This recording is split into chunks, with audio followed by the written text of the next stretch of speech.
በስመ አብ ወወልድ ወመንፈስ ቅዱስ አሐዱ አምላክ አሜን።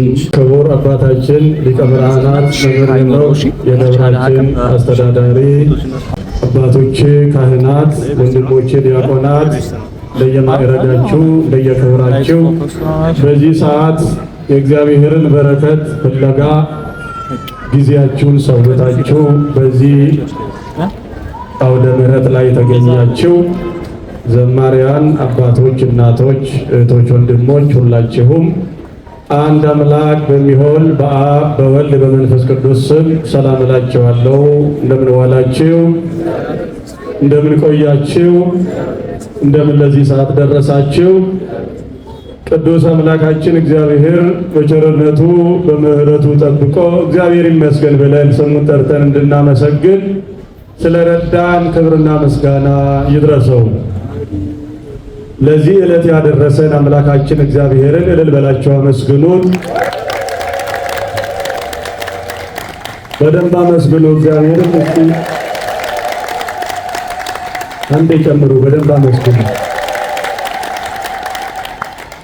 እኛ ብናመሰግነው ለእሱ የምንጨምርለት አንዳችም ነገር የለም። ነገር ግን እሱን ስናመሰግን ለኛ ክብር ይጨመርልናል፣ በረከት ይጨመርልናል። ለራሳችን በረከት ፍለጋ ነው የምናመሰግነው እንጂ እሱ በባህሪ የተመሰገነ ነው አምላካችን እግዚአብሔር። ወአይረጎሙ ደብረ ነዋሃ እንተ ባሕቲቶሙ፣ ወደ ረጅም ተራራ ብቻቸውን አወጣቸው በሚል መነሻ እንማራለን። የምስጢር ባለቤት ቅዱስ አምላካችን እግዚአብሔር ለቀደሙት ለነቢያት፣ ለሐዋርያት፣ ለሊቃውንት የገለጸ ለእኛም እንዲገልጽልን ማስተዋሉን እንዲያድለን የእሱ ቅዱስ ፈቃዱ ይሁንልን። ወደ ረጅም ተራራ በሉ እስቲ፣ ብቻቸውን አወጣቸው። የማቴዎስ ወንጌል ምዕራፍ 17 ቁጥር 1 ላይ የምናገኘው ኃይለ ቃል ነው። ቅድም በሥርዓቱ ላይ የተነበበልን የዕለቱ ወንጌል ነው። ሌሎችም ወንጌላት የዛሬውን በዓል በሰፊው ጽፈውልን እናገኛለን። ነገር ግን ይህንን መነሻ በማድረግ ለተወሰኑ ደቂቃዎች ነው የምንቆየው። ብዙ አላቆያችሁም። በእነዚህ ደቂቃዎች ግን ወዲህ ልባችን እንዳይሸፍት ሰብሰብ አድርጉና ልባችሁን ጥቂት ደቂቃ ቃል እግዚአብሔር እንስማ። ወዴት አወጣቸው? አቤት! ወደ ረጅም ተራራ ብቻቸውን አወጣቸው። ይህንን ቃል እንግዲህ በወንጌሉ ላይ ወንጌላዊ ማቴዎስ ጽፎልን እናገኘዋለን። ዛሬ የምናከብረው በዓል ከዘጠኙ የጌታችን መድኃኒታችን ኢየሱስ ክርስቶስ አበይት በዓላት ከሚባሉት ውስጥ አንዱ በዓለ ደብረ ታቦር ነው። ከዘጠኙ አበይት በዓላት ውስጥ አንዱ ዛሬ የምናከብረው የደብረ ታቦር በዓል ነው። ይህ በዓል ታሪካዊ በዓል ነው። ታሪካዊ ብቻ ሳይሆን ምስጢራዊ በዓልም ነው። ስለ ደብረ ታቦር ሊቃውንት በሰፊው ይራቀቁበታል፣ ያመሰጥሩታል። ነገር ግን እኛ በአቅማችን እግዚአብሔር በልባችን ላይ የጻፈልንን ያህል በማስተዋል ከሰማን ብዙ ዕውቀቶችን እናገኝበታለን። ደብረ ታቦር በኢየሩሳሌም ከሚገኙ ተራራዎች አንዱ ነው። አምላካችን መድኃኒታችን ኢየሱስ ክርስቶስ በመዋዕለ ሥጋዌው ወደዚህ ዓለም መጥቶ ታምራትን ምስጢራትን በሚፈጽምበት ጊዜ አብዛኛውን ጊዜ በተራራዎች ላይ ነው። ተራራዎች ላይ ነው። በብሉይ ኪዳን ስንመለከት ለሙሴ የሰጠው ሕጉን 10ቱ ትእዛዛትን ጽላቱን የሰጠው በደብረ ሲና ተራራ ነው።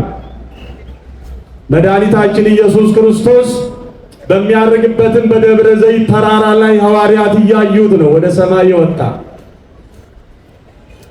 ዛሬ የምናከብረው በዓልም በዓለ ደብረ ታቦርም ወደ ደብረ ታቦር ተራራ አወጣቸው ይላል።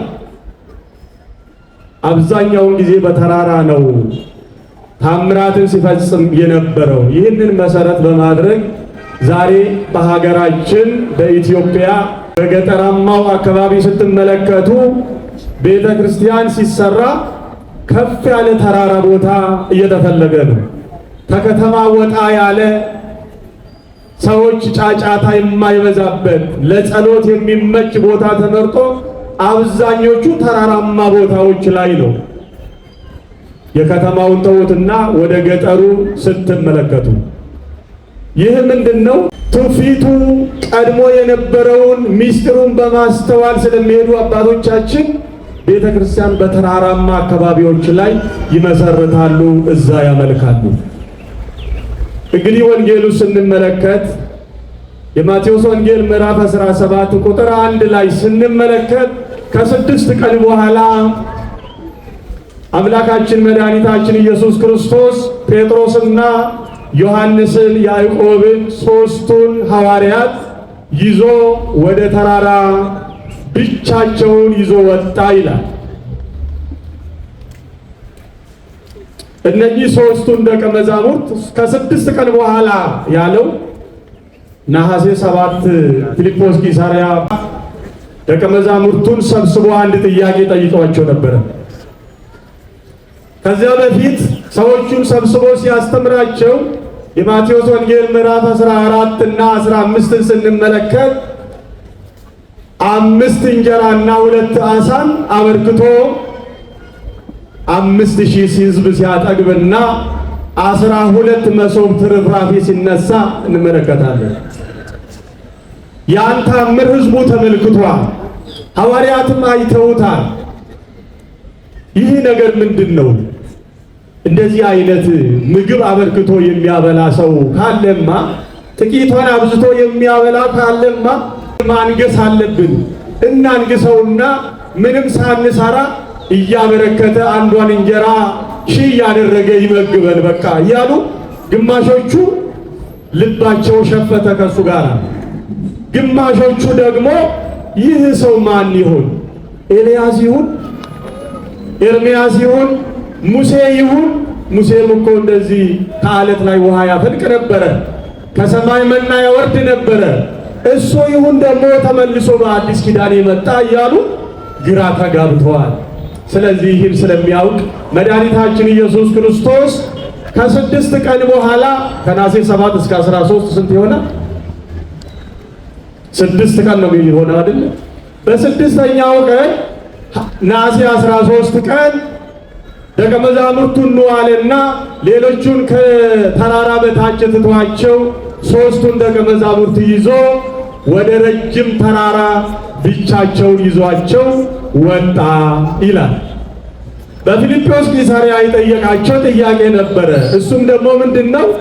የሰዎችን ሐሳብ ስለሚያውቅ ሰዎች ማን ይሉኛል?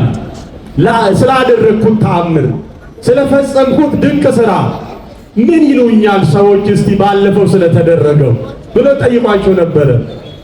ግማሹ ኤልያስ ነው ይሉሃል፣ ግማሾቹ ደግሞ ኤርምያስ ነው ይሉሃል፣ ግማሾቹ ደግሞ ከነቢያት አንዱ ነው ይሉሃል ብለው ብዙ አይነት ሐሳብ አላቸው ብለው ነገሩት ሐዋርያት።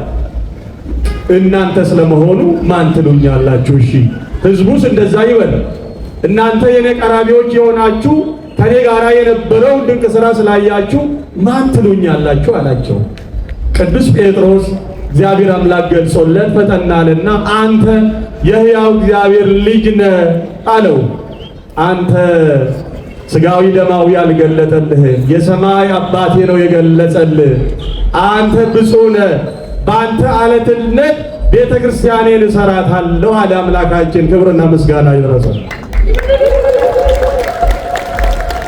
ከዚህም በኋላ ያ ጴጥሮስ የተናገረው ቃል ሊያረጋግጥ ስለፈለገ አምላካችን መድኃኒታችን ኢየሱስ ክርስቶስ ሰዎችም ግራ ስለተጋቡ ግማሾቹ ኤልያስ ነው የሚሉት፣ ኤርምያስ ነው ከነቢያት አንዱ ነው የሚሉት ትክክለኛ አምላክ መሆኑን ሊገልጽላቸው ስለፈለገ ወደ ደብረ ታቦር ተራራ ይዟቸው ወጣ ይላል። እዛ እንደደረሱ ደግሞ ሌላ ክስተት ተከሰተ። ወዲያው በፊታቸው ተለወጠ። ወተወለጠ ራእዩ በቅድሜሆሙ ቅድም ሲዘመር የነበረው ወረቡ ይሄው ነው። ሊቁ ቅዱስ ያሬድም የደረሰልን በፊታቸው መልኩ ተለወጠ። ፊቱ እንደ ፀሐይ አበራ፣ ልብሱም እንደ ብርሃን ሆነ። ቅዱሳን ሐዋርያትን መቆም ተስኗቸው መሬት ላይ ፍግም ፍግም ብለው ወደቁ ይላል። ከላይ ደግሞ የምወደው ልጄ ይህ ነው እሱን ስሙት የሚል ቃል መጣ። ደመናም ከሰማይ ወርዳ ጋረደቻቸው። ግራ ተጋቡ፣ ሐዋርያት ወደቁ፣ እንደ በድን ሆኑ ይላል። አምላካችን ግን አይዟችሁ አትፍሩ አለና በእጁ ዳሰሳቸውና ተነሱ አላቸው። አትፍሩ ተነሱ አይዟቸው ብሎ ዳሰሳቸው ይላል። አምላካችን እግዚአብሔር ሁላችንንም በምሕረቱ ይዳሰን። ተነሱ እሱ ሲዳስሳቸው። ዛሬ ርኩሳን መናፍስት በእኛ ላይ ሲጫወቱ እግዚአብሔር አምላክ በቸርነቱ ሲዳስሰን ለቀውን ይሄዳሉ። እግዚአብሔር አምላክ በምሕረቱ ይዳሰን። ተነሱ ሐዋርያት። ሲነሱ ግን ተጨማሪ ሌሎች ሁለት ሰዎች የማያውቋቸውን አዩ። እነዛ ሰዎች ሙሴና ኤልያስ ነበሩ ይላል። ከኢየሱስ ክርስቶስ ጋር ቆመው ይነጋገሩ ነበረ። ምን እየተደረገ ነው? እነኚህ ሰዎች ከየት መጡ? አላየናቸውም እስካሁን። አረ ይህ ነገር ግራ ገባን ብሎ ሐዋርያት ተደነቁ፣ ተደናገጡና የሚናገሩትን ሁሉ ያውቁ ነበር። ጴጥሮስ ፈጣን ነበርና ጌታ ሆይ እንዳው ለኛ በዚህ መኖር መልካም ነው አለ። እንዳው አንድ ዳስ ላንተ፣ አንዱንም ለኤልያስ፣ አንዱንም ለሙሴ እንስራ። አሐደ ለከ ወአሐደ ለሙሴ ወአሐደ ለኤልያስ ንግበር ማኅደረ። የሚናገረውንም አያውቅም ነበረ። ተደናግጦ ዝም ብሎ ይናገር ነበረ ጴጥሮስ። በዚህ መኖር ለኛ መልካም ነው። ይሄ ድንቅ ሥራ ነው። እንደዚህ አይነት ሕይወት ውስጥ መኖር መልካም ነው። በዚህ ቤት እንስራ አለ ቅዱስ ጴጥሮስ። አዎ እግዚአብሔር አምላክ ለሰው ልጆች ልቡን ብርሃን ሲያደርግለት፣ ሰማያዊው ምስጢር ሲገልጽለት፣ የእግዚአብሔር ድንቅ ሥራ ሲገለጽለት በእግዚአብሔር ቤት ሊኖር ነው የሚለው። ከዓለም ተመልሶ ሁሌ ወደ እግዚአብሔር ቤት ልገስግስ ነው የሚለው። ሁልጊዜ ከእግዚአብሔር ጋር ልነጋገር ነው የሚለው። በዚህ እንኖር አለ ቅዱስ ጴጥሮስ። እነዛ ሰዎችም ወዲያውኑ ከነሱ ተሰወሩ። ሙሴም ከመጣበት መቃብር፣ ኤልያስም ተሰውሮ ከቆየበት ቦታ ወዲያውኑ ተመለሱ ወደ ነበሩበት ይላል። ቅዱሳን ሐዋርያትን እዛ ጋር ያዩትን ድንቅ ሥራ ሲመለሱ ከተራራው ሲወርዱ ያያችሁትን ምስጢር ለማንም እንዳትናገሩ፣ ገና የሚሰቀልበት ጊዜ አልደረሰም፣ ጊዜ ገና ስለሆነ ሰዎች እንዳይሰናከሉ ይህን ምስጢር ለብቻችሁ ይዛችሁ ቆዩ ብሎ ለሐዋርያት አዘዛቸው ይላል። በአጭሩ ታሪኩ ይህን ይመስላል። ከዚህ ላይ ስንመለከት እንግዲህ አምላካችን መድኃኒታችን ኢየሱስ ክርስቶስ ለምን ወደ ተራራ ይዟቸው ወጣ? ምንድነው ምክንያቱ ብንል ቅድም እንደነገርኳችሁ አንደኛው ጴጥሮስ እንደመሰከረ የእግዚአብሔር ልጅ መሆኑ ትክክለኛ አምላክነቱን ሊገልጽ ስለፈለገ ወደ ተራራው ይዟቸው ወጥቷል። ተጠራጣሪ ሆኖ እንዳይቀሩ ለዓለም ብርሃን የሚሆኑ ሐዋርያት ስለሆኑ እነሱ በጥልቀት ማወቅ ስላለባቸው ቅዱሳን ሐዋርያትን ይዟቸው ወጣ። ያንን የጴጥሮስን ቃል የእግዚአብሔር ልጅ መሆኑን ትክክለኛ ሰማያዊ አምላክ መሆኑን ለማረጋገጥ ስለፈለገ ይዟቸው ወጣ። ጴጥሮስን ብቻ አይደለም፣ ሁለቱ ሐዋርያት ደግሞ ገና በሚያስተምርበት ሰዓት በማቴዎስ ወንጌል ምዕራፍ 20 ቁጥር 20 ላይ ስንመለከት ክርስቶስ ዓለም ላይ የሚነግስ መስሏት የያዕቆብና የዮሐንስ እናት ወደ ኢየሱስ ክርስቶስ ቀርባ ጌታዬ ሆይ በምትነግስበት ጊዜ እነኚህ ሁለቱ ልጆቼ አንዱ በቀኙ አንዱ በግራ እንዲቀመጡ አድርግልኝ ብላ እየሰገደች ወደ ክርስቶስ ቀርባ ጠይቃ ነበረ ይላል። ይህ ግን ለነሱ እንደማይገባ እኔ የምጠጣውን ጽዋ ልትጠጡ ትችላላችሁ ወይ? ያው የክርስቶስ ጽዋ መሰቀል፣ መሞት፣ ለዓለም መድኃኒት መሆን ነው። እናንተ ግን ያንን አትችሉም፣ መከራ ትቀበላላችሁ። በሕይወታችሁ እኔን ተከትላችሁ ለሌሎች አራያ ትሆናላችሁ። ነገር ግን በቀኝና በግራ ለመቀመጥ የተፈቀደላቸው ሌሎች ናቸው፣ እናንተ አይደላችሁም ብሏቸው ነበረ። ጥያቄ ስለነበራቸው ጥያቄያቸውን ሊመልስላቸው ስለፈለገ ያዕቆብና ዮሐንስን ይዟቸው ወደ ተራራ ወጣና ብርሃነ መለኮቱን ገለጸላቸው። ሌላው ሙሴና ኤልያስን እንደዚሁ ጥያቄ ነበረባቸው። ሙሴም በኦሪት ዘጸአት ምዕራፍ 33 ቁጥር 13 ላይ ስንመለከት ጌታ ብዙ ጊዜ ያነጋግረው ነበረ፣ ቃል በቃል ያነጋግረው ነበረ ይላል ሙሴ። ነገር ግን ፊቱን አያየው። ጌታ ሆይ ቃልህን እሰማለሁ፣ ብዙ ጊዜ ትነግረኛለህ፣ ነገር ግን ፊትህን ማየት እፈልጋለሁ ብሎት ነበረ። ነገር ግን የሰው ልጅ እኔን በማየት አይድንም፣ እኔን አይተህ በፊቴ መቆም አትችልም፣ ከጊዜ በኋላ ግን እገለጽልሃለሁ ብሎ ነግሮት ነበረ። የሙሴን ልመና ሊፈጽምለት ስለፈለገ እግዚአብሔር የለመኑት የማይነሳ አምላክ ስለሆነ ያን ልመናውንም ሊፈጽምለት ስለፈለገ ሙሴንም ከሞተበት ከመቃብር አንስቶ ወደ ደብረ ታቦር አምጥቶታል። ኤልያስንም ያመጣው ሌሎቹ ኤልያስ ነው ስላሉ ይህ የመጣ እንጀራ ያበረከተ ኤልያስ ነው ብለውት ነበረ።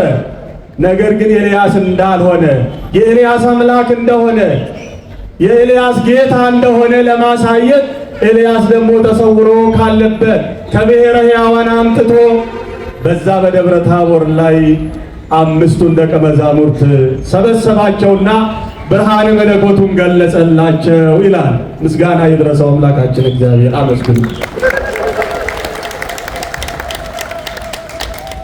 እንግዲህ ይህ ድንቅ ምስጢር የተገለጸበት ዕለት ነው። ምስጢረ ሥላሴ የተፈጸመበት ዕለት አንደኛው በበዓለ ጥምቀት በዮርዳኖስ ወንዝ የተፈጸመው ምስጢረ ሥላሴ ዛሬ ደግሞ በደብረ ታቦር ላይ እንዲሁ ተገልጿል ማለት ነው። አብ ከሰማይ ሆኖ ድምፅ አሰማ፣ የምወደው ልጄ ይህ ነው እሱን ስሙት አለ። መንፈስ ቅዱስ ደግሞ በደመና አምሳል ደመና መስሎ ሐዋርያትን ከበባቸው።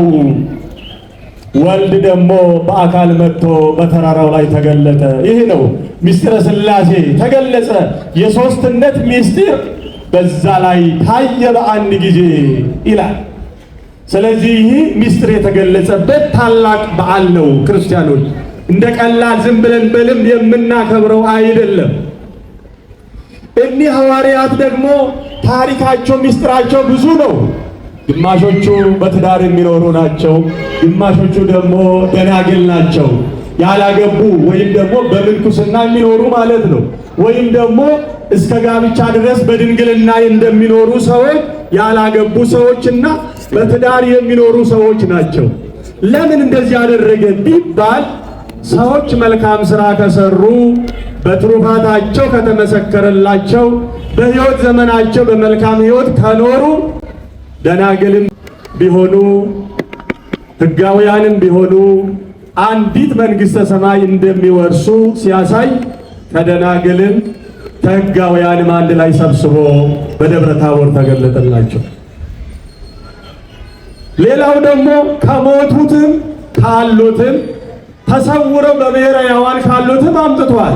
ይሄ ምንን ያሳያል? የሞቱ ሰዎችም ክርስቶስ ሲመጣ በዕለተ ምጽአት እንደሚነሱ ያሉት ሰዎችም ሞተው ደግሞ ተለውጠው ወደ መንግሥተ ሰማይ እንደሚገቡ ብሔረ ሕያዋን ያሉትም መጥተው ፍርዳቸውን ተቀብለው ወደ መንግሥተ ሰማይ እንደሚሄዱ ሲያሳይ ሁሉም በአንድ ላይ ሰበሰባቸው። ይቺ ደብረ ታቦር ዛሬ ቤተ ክርስቲያን ምሳሌ ናት ይላሉ ሊቃውንቱ። ያን ጊዜ ክርስቶስ የተገለጠባት ይቺ ቤተ ክርስቲያን ዛሬ ደብረ ታቦር ናት ማለት ነው። እንዲህ የተሰባሰብነው ነጭ ለብሰን አሸብርቀን የታየነው ዛሬ የደብረ ታቦርን በዓል እያበሰርን ነው ማለት ነው። ክርስቶስ ያን ጊዜ ፊቱ ተለወጠ፣ እንደ ፀሐይ አበራ፣ ልብሱ ደግሞ ምን ሆነ? ብርሃን ሆነ ይላል። ዛሬ ነጭ ልብስ ለብሰን ቤተክርስቲያን የምንሄደው እኮ የክርስቶስ ልብስ ምን ሆነ? ብርሃን ሆነ። ስለዚህ ለእኛም ነጭ ልብስ ለብሳችሁ ተሰብስባችሁ አምልኩ ሲለን እግዚአብሔር አምላካችን ልብሱ ነጭ ሆነ፣ ፊቱም እንደ ፀሐይ አበራ። ለዚህ ነው ነጭ ለብሰን ወደ ቅዱስ ሥጋና ክቡር ደሙ ስንቀርብ ዝም ብለን ጥቁር ልብስ ሳይሆን ነጭ ለብሰን የምንቀርበው። ያለ ምክንያት አይደለም። ቤተ ክርስቲያን እያንዳንዷ የምትፈጸመው ሥርዓት ክርስቶስ ያስተማረን ነው። በደብረ ታቦር ሁሉንም እንደሰበሰባቸው በዚህች ቤተ ክርስቲያን ደግሞ ደናግልም ሕጋውያንም ያገቡትም ያላገቡትም ሁሉም ኃጢአተኛውም ጻድቁም ትንሹም ትልቁም ወንድም ሴትን አንድ ላይ ተሰብስቦ በቤተ ክርስቲያን እግዚአብሔር አምላክን እንዲያመልክ በአንድ ላይ ሰበሰባቸውና ብርሃነ መለኮቱን ገለጸላቸው። ዛሬም ተሰብስበን በዚህ ቤተ ክርስቲያን እግዚአብሔርን ስንጠይቅ እግዚአብሔር አምላክ በዚህ ይገለጣል፣ ለእኛም ይገለጽልናል። ከልብ ከጠየቅነው እግዚአብሔር አምላክ ብዙ ነገርን ይገልጽልናል። ክርስቲያኖች ልባችን ካልሸፈተ፣ ልባችን ከተመለሰ፣ ልባችን ከተጸጸተ፣ ከኃጢአት ከተመለስን፣ በቅድስና የምንኖር ከሆነ ሕይወታችንን ለእግዚአብሔር ከሰጠን ለሐዋርያት የተገለጸው ብርሃን ዛሬም በሕይወታችን ውስጥ ይበራል። ይህ በእምነት የሚሆን ነው። የምናምን ከሆነ እንደሚደረግልን ይደረግልኛል ብለን የምናምን ከሆነ እግዚአብሔር በተለያዩ ቅዱሳኖች እየተገለጸላቸው ይታያቸዋል፣ ያሳያቸዋል ስለ ሕይወታቸው። ለእኛም እግዚአብሔር አምላካችን ቀጣይ ዘመናችንን ብርሃኑን እንዲያሳየን፣ መንፈሳዊን ዕውቀት እንዲገልጽልን፣ መንግሥተ ሰማይ የምንገባበትን መንገድ እንዲመራን፣ ሕይወታችን ብርሃን እንዲሆንልን ወደ እሱ ከተማጸን ይህንን ይፈጽምልናል። ዛሬም እግዚአብሔር አምላካችን ልባችን ከእሱ ከሸፈተ ግን ሥጋችን ቢቀመጥ ምንም ትርጉም የለው። ከልባችን ወደ እሱ ከቀረብ እሱም ወደ እኛ ይመለሳል። ወደ እኔ ቅረቡ እኔም ወደ እናንተ ቀርባለሁ ነውና። ስለዚህ ይህች ቤተ ክርስቲያንና ዛሬ ደብረ ታቦር ተሰብስበን ማክበር ያስፈለገበት ምክንያትም ይህች ደብረ ታቦር ስለሆነች ነው። ዛሬ ይህች ቤተ ክርስቲያን ደግሞ መሸጋገሪያ ናት። ለጊዜው እግዚአብሔር አምላክን በዚህ እናመልክበታለን፣ እግዚአብሔር ይገለጽበታል፣ እግዚአብሔር ይመለክበታል። መዳረሻው ግን የት ነው? መንግሥተ ሰማይ ነው ማለት ነው። ይህች መርከብ ናት፣ ቤተ ክርስቲያን መርከብ ናት። ሰው በመርከብ ባህሩን አቋርጦ እንደሚሻገረው ሁሉ በዚህች ቤተ ክርስቲያን መልካም ሥራ እየሰራን በቤቱ ከኖር፣ በቤቱ ካመለክ፣ በቤቱ ከጸለይ፣ በቤቱ ከጾም ልመናችንን ተቀብሎ መዳረሻችን መንግሥተ ሰማይ ይሆናል ማለት ነው። ደብረ ታቦር ፍጻሜዋ መንግሥተ ሰማይ ነው። መነሻው በዛች ሀገር ላይ ደብረ ታቦር ላይ ቢጀመርም መጨረሻው ግን በዚህ ቤተ ክርስቲያን ሥርዓቱን ሁሉ ፈጽመን እኛም መዳረሻችን ሰማያዊት ርስት ይሆናል ማለት ነው። ስለዚህ እግዚአብሔር አምላካችን ለቀደሙት ሐዋርያት የተገለጸላቸው፣ ለነቢያቱ የተገለጸላቸው፣ አምላክነቱን ያሳወቃቸው ዛሬ ደግሞ ለእኛም የጨለመብንን ዓለም፣ ክፉውን ዓለም፣ የኃጢአት ጨለማ፣ የክፋት ጨለማ፣ የዘረኝነት ጨለማ እግዚአብሔር አምላክ አስወግዶ ሕይወታችንን ብርሃን እንዲያደርግልን፣ ቀጣይ ዘመናችን ብርሃን እንዲሆንልን የእሱ ቅዱስ ፈቃዱ ይሆንልን። እንግዲህ ደብረ ታቦርን ስናነሳ ክርስቶስ እዛ ላይ የገለጸውን መለኮታዊ ምስጢርን አምላካችንን ነው የምናስታውሰው። ለደቀ መዛሙርቱ ያደረገላቸውን፣ ለደቀ መዛሙርቱ ያላዩትን ምስጢር እንደገለጸላቸው ለእኛም ደግሞ የማናውቀውን ዕውቀት እንዲገልጽልን፣ በዓለም ላይ ያለን ዓለም እንዳይወስደን፣ ጨለማ እንዳይወስደን፣ ጨለማ ዲያብሎስ ነውና ዲያብሎስ እንዳይወስደን እግዚአብሔር አምላክ በቸርነቱ ይጠብቀን። በቅዱሳን መላእክት ጠባቂነት ሁላችንንም ይጠብቀን። እንግዲህ በዓሉን ስናከብር ይህንን በማሰብ ነው። መንፈሳዊ በዓል ነው። ከዚህ ጋር ተያይዞ ያሉት አንድ ሶስት ነጥቦች ደግሞ በባህላዊ ትውፊት የሚከበሩትን እናያቸዋለን። አሁን እዚህ ጋር የተደመረው ደመራ ችቦን እንመለከታለን አይደል? ዝም ብሎ ችቦ አብርቶ መሄድ ብቻ ሳይሆን ከዚህ ጋር ተያያዥነት አለው። ደመራም የምንደምርበት ክርስቲያኖች ያለ ምክንያት አይደለም ደመራ የሚደመረው። እንዲሁ ዝም ብሎ እንጨቶቹ ስለተመቹን ሰብስበን ማቃጠል አይደለም። ምስጢራዊ ትርጉም አለው። በባህላዊ የምንጠቀምበት ቢሆንም ደግሞ ከመንፈሳዊ ጋር የተያያዘ ነው። ችቦ ለምንድን ነው የምንደምረው ብንል ክርስቶስ በደብረ ታቦር ላይ ብርሃኑን በገለጸ ሰዓት በአካባቢ ያሉት ሰዎች እረኞች እስኪጨልም ድረስ ብርሃኑ አካባቢውን አብርቶ ስለነበረ መጨለሙን ያላወቁ እረኞች አምሽተው ነበረ ይላል።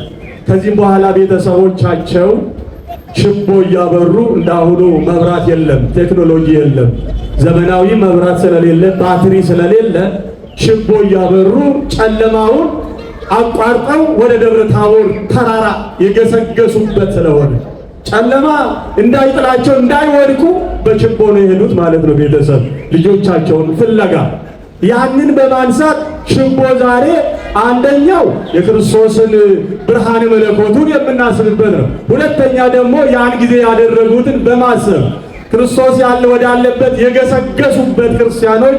ስለዚህ እኛም ወደ ቤቱ ገስግሰን ዛሬ ችቦ አብርተን ብርሃነ መለኮቱን እናስባለን።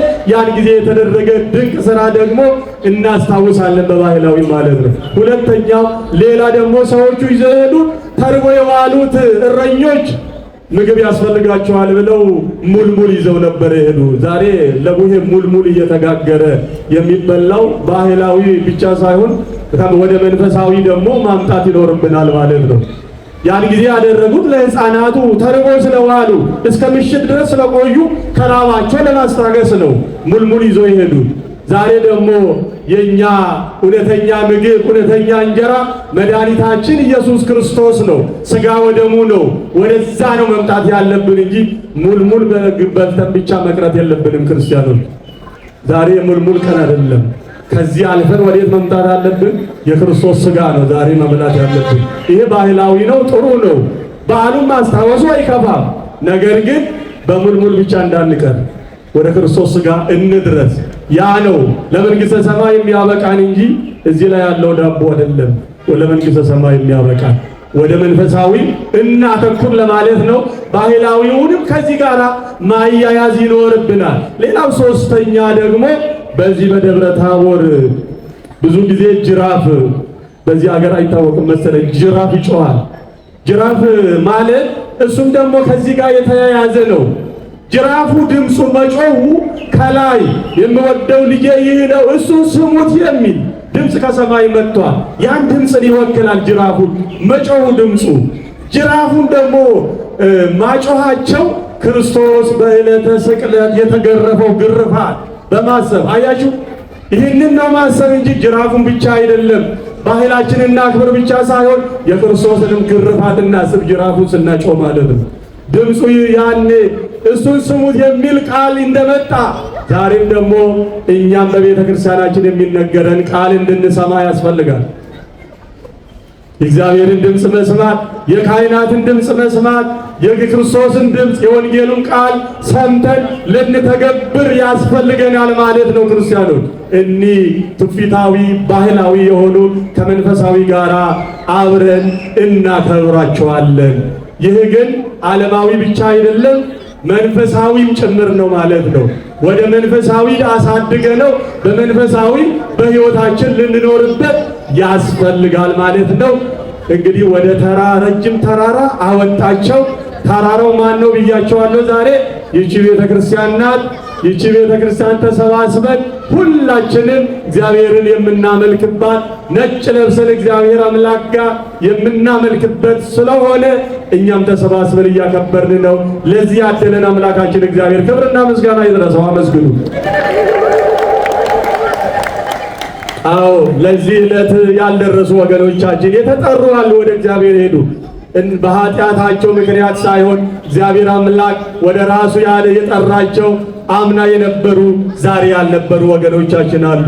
እኛ በጽድቃችን ሳይሆን እግዚአብሔር አምላክ የንስሐ ዕድሜ ስለሰጠን በደጁ ሰብስቦናል። ክብርና ምስጋና ይድረሰው። እናመስግነው። ወደ ተራራውን ገስግስኛም ክርስቶስ አውጥቶ ሰብስቦ ስርዓቱን አስተምሮናል። 5 ሐዋርያት መሆናቸው ደግሞ የአምስቱ ቀዳሲያን ምሳሌ ነው ይላሉ ሊቃውንቱ። 5ቱ ቀዳሲያን በቤተ መቅደስ ዛሬ የሚቀድሱ 5 ናቸው። ያኔ 5 ነው ይዞ ወደ ተራራ የወጣ።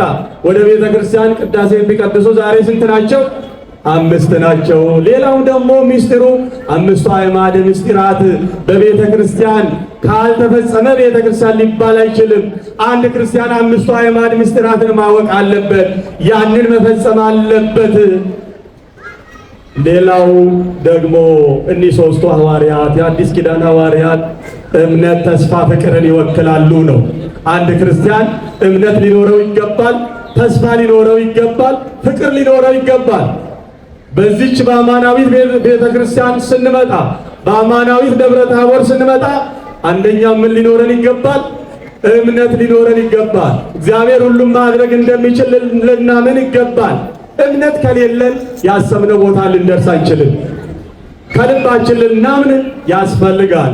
ካመን በኋላ ደግሞ የምናስበው ቦታ ለመድረስ ተስፋ ልናደርግ ያስፈልገናል። ተስፋ ቆራጭ ከሆነ አንድ ክርስቲያን የትም አይደርስም ማለት ነው። ተስፋ ልንቆርጥ አይገባም። ተስፋችን ሊለመልም ይገባል። ነገሮቹ ቢዘገዩብን፣ ነገሮቹ ቢጣመሙብን ተስፋ አድርገን እግዚአብሔርን መጠበቅ ነው።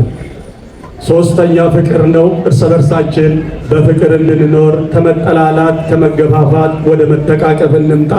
ከክፉ ነገር እንራቅ፣ መልካም ነገር እንያዝ። በእግዚአብሔር ቤት በፍቅር እንኖር፣ በፍቅር እናምልክ።